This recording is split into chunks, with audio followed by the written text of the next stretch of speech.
A continuación vamos a hacer el cambio de un socket de un Samsung A52.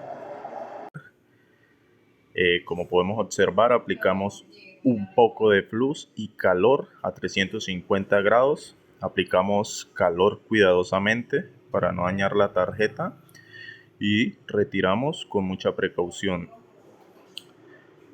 A continuación aplicamos un poco de estaño, aplicamos calor. Así de esta manera removemos el estaño antiguo y con la malla terminamos de remover los residuos con el cautín cuidadosamente a 350 grados igualmente. Limpiamos con un algodón y alcohol isopropílico. Ponemos nuevamente la peineta, la colocamos con mucho cuidado, la centramos bien para que quede excelente. Aplicamos un poco de calor para ajustarla, para que a la hora de soldarla nos quede un poco más fácil. Aplicamos un poco de estaño líquido, lo aplicamos con mucho cuidado y volvemos a centrar la peineta, aplicamos calor y procedemos a soldar todos los pines.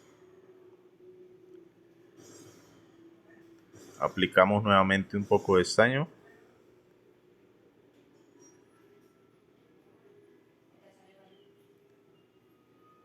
y nuevamente con el cautín aplicamos calor a 350 grados aproximadamente.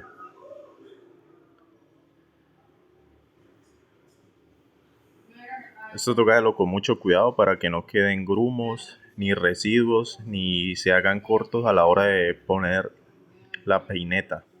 Aquí limpiamos muy cuidadosamente, aplicamos alcohol isopropílico, limpiamos bien para observar que quede excelente. Y como podemos observar, no se ve ningún detalle. Excelente.